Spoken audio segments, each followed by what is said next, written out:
Jaguars Flow episode 1, Chuck. The Jaguars Flow audio experience. Hello Jaguars. Today I'm here in Lisbon, 8th of January 2024. This is the first episode of the Jaguars Flow podcast. Stay strong, stay Jaguar, stay lean, stay flowy. So today we have with us a crazy, skilled Calisthenics Athlete, just to name a little thing you can do. Peter, why don't you introduce yourself? Welcome. Okay, welcome. Thank you for having me.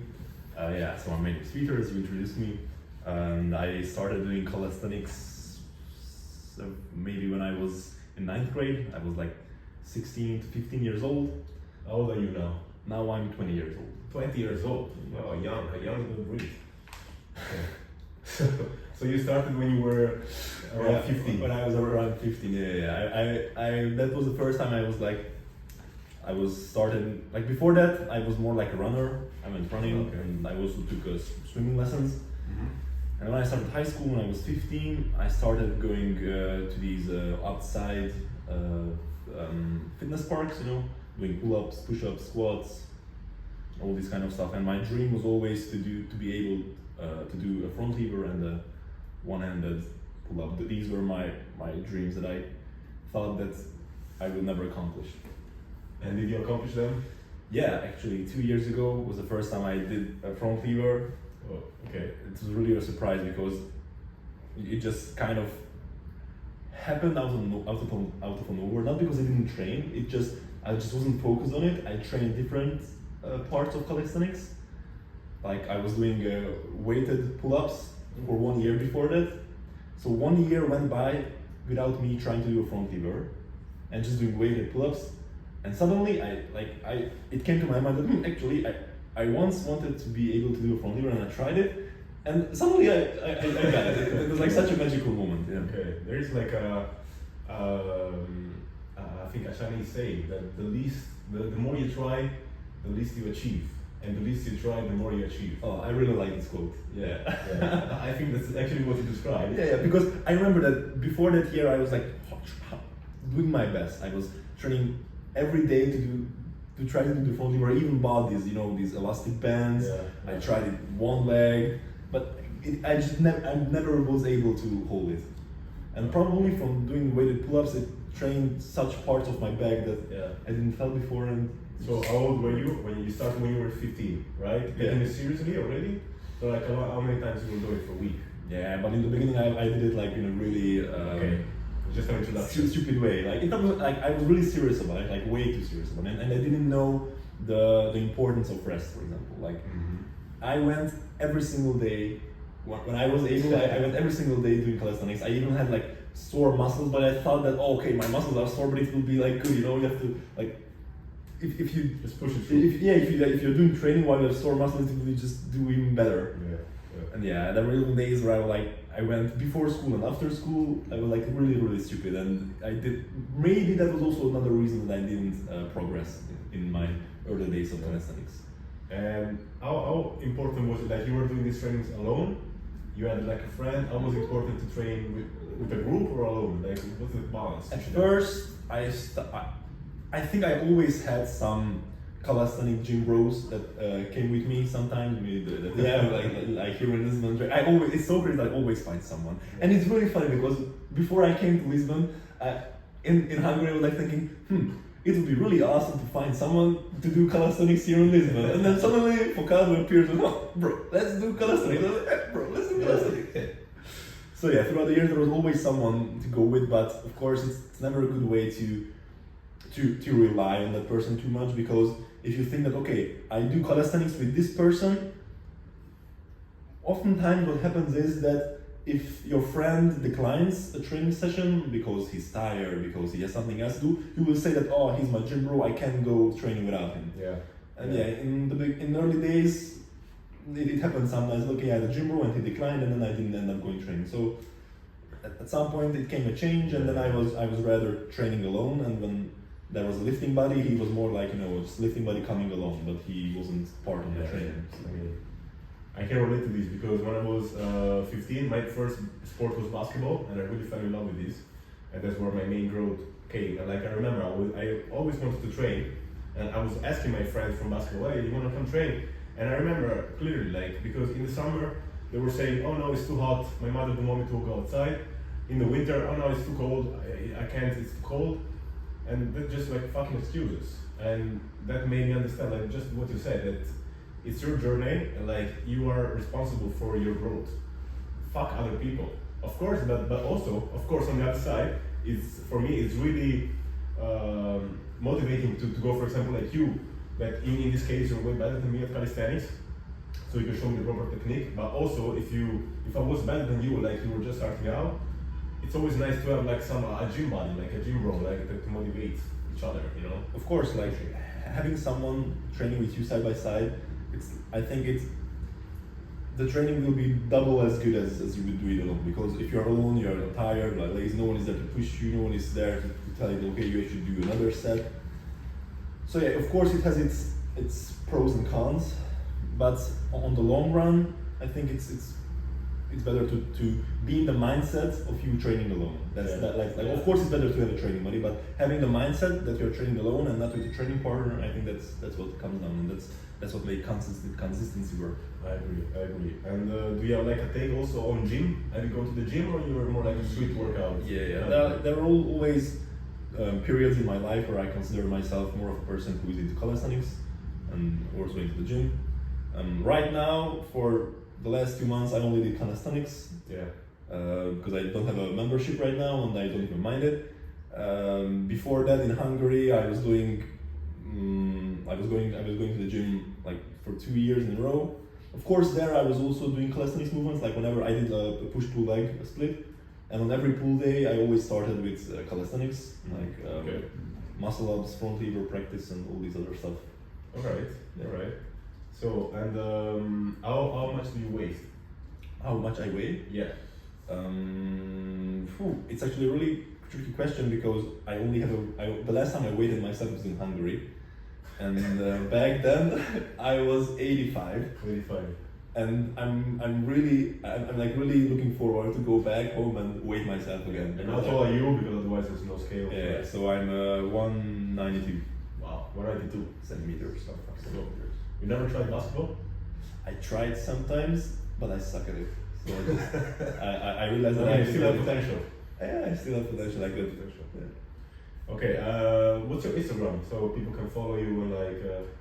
Okay, so I think it's easier if you just tag me. Yeah, so my Instagram profile is and also the Patreon. Yeah, but we'll just the Patreon, because this guy can't afford gym subscription, guys. Like, buy a coffee to this guy, like just 1 year or 2 years support, or so even a like, a subscribe. It really means a lot for this podcast. Yeah, so my Instagram is dornerpetty22.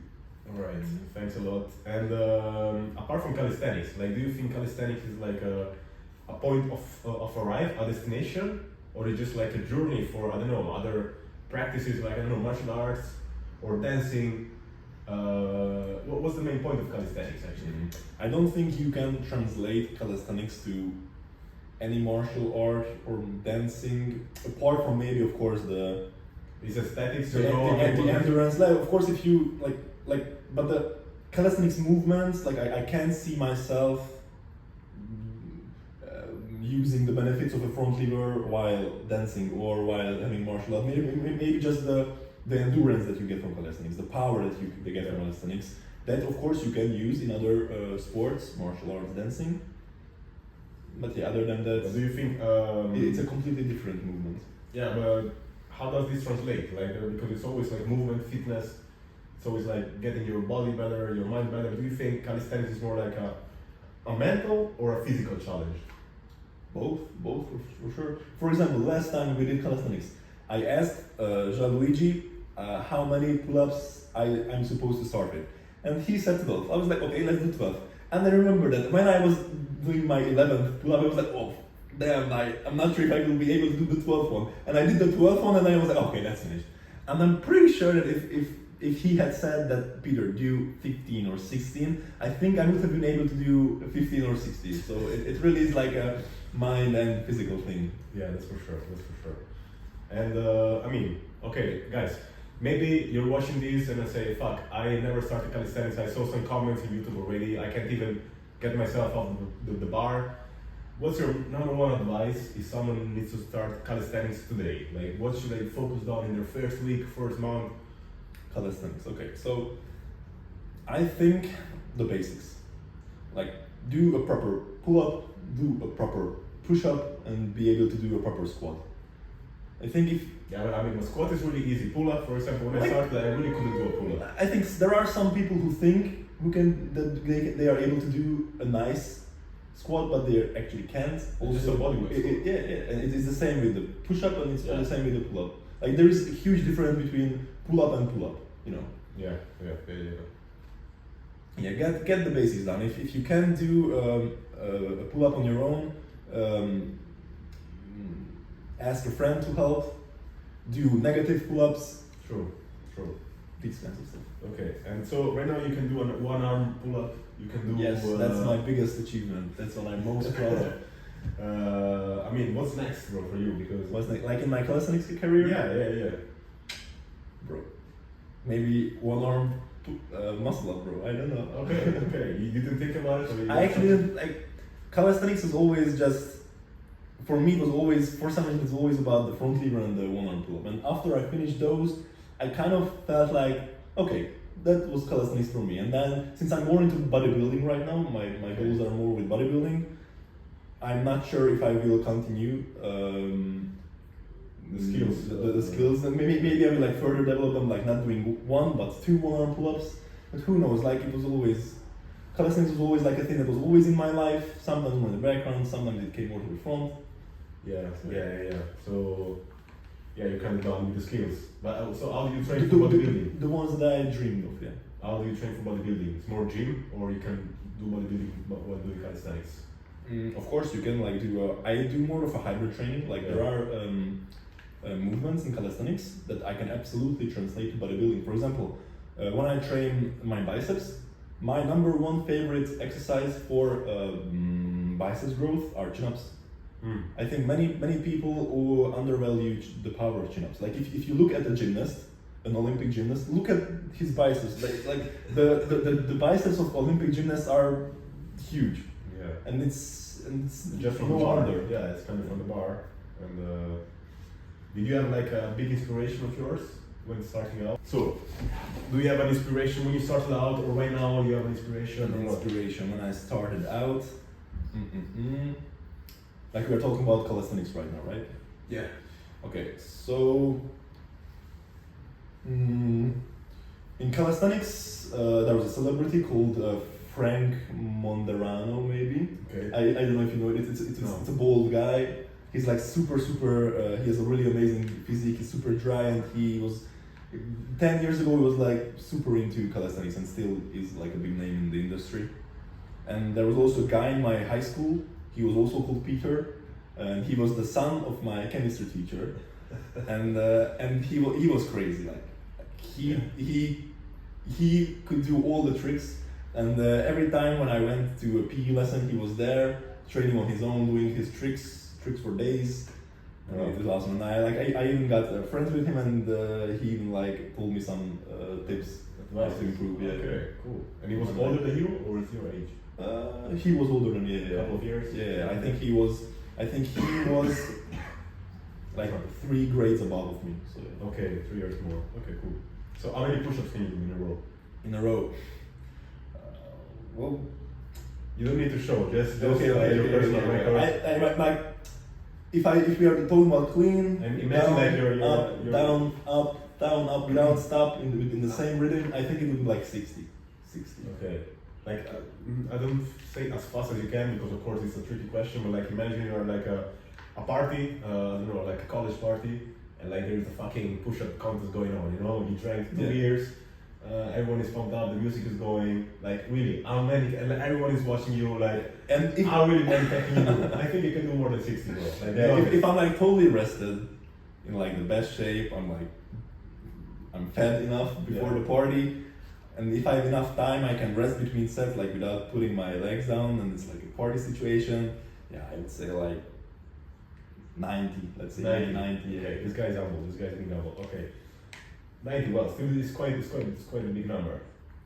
I think my max was 50 when I was really training for push-ups every day, and it was also in high school. I don't know, 7 years ago. But 90, wow, 90 is crazy. You did 100 in a row before?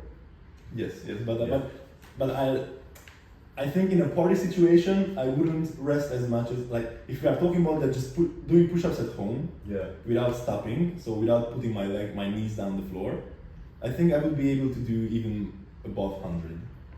Okay. Yeah. But if we are talking about the party situation, you know, where people get bored after like the fifth push-up, they want to keep going, on the gym because I think like after 60, I would do like 2 push-ups and then like rest for like 2 seconds. In the push-up position, and then do it like 2 more, and then just be there. And it was I mean, probably if there's a part situation, it's also a price. So people are. Okay, let's go to another topic. Handstand. Can you do a handstand? Can you hold a handstand? Maybe for like 4 to 3 seconds. 4 to 3. without a wall, But if you're talking about with the wall, like no, without the wall, without the wall. 3. Why did you not train this? Because I was scared of my wrists. Okay. Okay. And this is not a goal of yours to actually pick it up? Actually, it is. So now that I think about it, you asked me what kind of more calisthenics ambitions I have. I think learning how to do a proper handstand would be one of those. I think it looks really cool. Also can be like a party trick. Maybe a bit cooler than push-ups for sure. Like doing handstand push-ups are like Remember when we see like that guy? When we saw that guy doing, we were like the party is going for the training, and it was raining. So like we were not super motivated to go, but we still went, of course. Yeah, it was also really good. But yeah, we waited. We got a coffee. Maybe it's gonna stop raining. You know, these like beta thoughts we had, and then we go to the calisthenics. There's no one except for one guy that is on the bars doing like on the disc bar doing like handstand push-ups, like with no support, no nothing. Like does 10 in a row. So, like we're like, what the fuck? He's the main character. Pissing rain, like who broke his heart? Who broke his heart? Yeah, really, girls. What the fuck did you do to this guy? Why? But yeah, that was it. So to sum it up, do you have like how do you stay motivated? How do you stay motivated? Like, what's your purpose in this? Do you have one? Like, like the way I stay motivated is it's just the thing that I won't develop unless I stay consistent. And once I started, I know that if I stop doing it for several days, I won't get better. And I just got this thing in myself that I want to like push myself to be better every day. And if I keep slacking off, keep missing training sessions, I know that I will just stay the same. And that's my biggest motivation. Yeah. So, did you ever smoke or drink like for a long period of time? Long period of time, never. I never smoked. Drinking in Erasmus, yes. In here in Erasmus, it actually I drank a lot more than I'm supposed to. It was like more 1 to 2 times a week. Rookie number still. For me, it is a big deal. It is a big deal. Like in Hungary, I was always like this guy that was always like party killer. You know, I was the annoying person who went to parties. Like I still came, but I was like, no, I can't. I don't want to drink. I came in a car. I have to wake up tomorrow. I can't. And it was annoying, but it was something that had to be done. Yeah, exactly. So like, stand against alcohol, stand against smoke. If you really want to be someone in calisthenics, you can't afford to do this bullshit. Like, get the body and then you can show off the body at the party. What the fuck that's your goal with drinking or smoking? Because that's the goal. People like, I'm cool, you know, like, I can drink this, I can smoke this, but like, one last question, and then we're gonna sum it up. What is your favorite martial art? My favorite martial art. Since we're talking about martial arts, it must be Capoeira, bro. Like, it's Capoeira. Like, I did Capoeira when I was like 6 years old, but I didn't like it back then. I was too small to understand it. Oh really? When did you do it? Yeah, I did it like for like 2 months. When? I think I was in the first grade. Oh wow! Like, so I was Budapest. yeah, in Budapest, like 7 years old. Yeah, but I think yeah, like the only thing I remembered was how to do was the jinga, but not even properly. Yeah. When you're 7, many people, Yeah. many kids like are just there for the factor 7. I don't even know. I think I was just there because it was close by. My mother wanted me to do something, some kind of sports. Yeah. She knew someone that went there, so I just got there, and for some reason, I never liked it back then. Yeah. And then I came here to Portugal. I moved into my apartment. I looked around what's near me, and Capoeira was like 10 meters away from my apartment. So I checked it out, and it was fucking awesome. And ever since then, I'm still taking it. Yeah, we actually met in Capoeira. Like, and I remember Capoeira, for those who doesn't know, is like a mix of martial arts, dance, and music. And I remember going to the practices and like, so in this fucking mountain, like with shoulders like this, like doing jinga, always having a tank top. So what the fuck is that guy doing, man? But yeah, man, it's cool that your number, like it's your favorite martial art. It's also mine, and yeah, I think that was the wrap of the podcast. Episode 1 in the books. I'm sure they're gonna interview this motherfucker like in a couple of years to see if he can do an handstand. I will be able to do that. I mean, do you have some other tricks you're cooking? But I'm cooking. Like how much do you bench, bro? How much do you bench? I want to know how much do you bench. Yeah, bro. I want to learn how to do a flare and the handstand. Those are my goals. Okay. And I can bench 100 kilograms 4 times, maybe even like 120. But yeah, that's nothing that matters. Okay. Fuck. Is it really hard? That's my warm up. Okay, guys. Thanks for watching, and see you on the next one. Yeah. Ciao.